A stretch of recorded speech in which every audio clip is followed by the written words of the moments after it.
asalaamaaleykum yéen mbokk internet yi nga xamante ni yéen a baaxoo di suivre seen chaîne Line SN tey nag ñu dikk ak yéen ci xibaar yi yees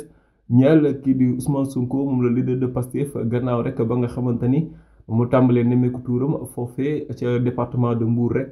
mu amoon ay affrontement yu fa am foofee ci village bu ñu naan Cikki gannaaw ga nag ñu jàppoon ci ay garde corps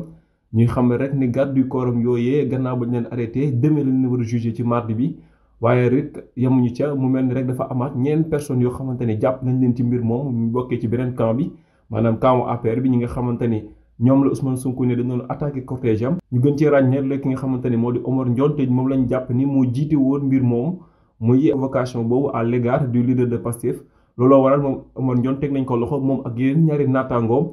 ñu war leen a jugé kon rek mu nekk en tout 6 personnes yoo xamante ne wala leen jugé demee ci mardi bi ñeel affrontement yooyu amoon foofee ca Cikki ci leneen li ñuy àddu rek mi ngi ñeel la grande marche pacifique bi nga xamante ni COLIDEP mi ngi koy amal COLIDEP nag mooy ñi nga xamante ni ñoom ñoo taxaw ngir taxawu bépp détenu boo xamante ni dañ laa jàpp détenu politique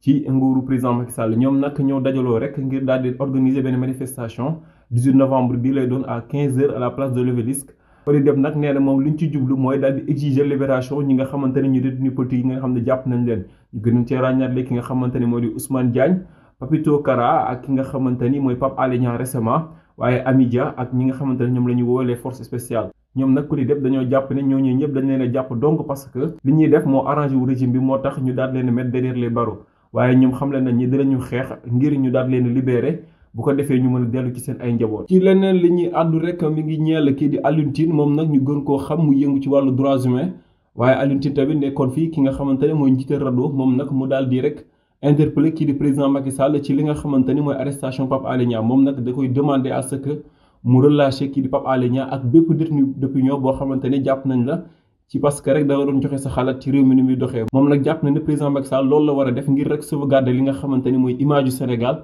waaye it fexe ba nga xamante ni tension yi nga xamante ne am na ci réew mi mu gën a wàññeeku ndax fi ne nii moom jàpp nañ tension yooyu menace la pour suñu stabilité dëkk waaye it pour suñu démocratie ñu exhorté à ce que régime bi bàyyi bépp détenu d'opinion boo xamante ni dañ la jàpp rek parce que tout simplement da nga doon joxe sa xalaat fii ci réew mi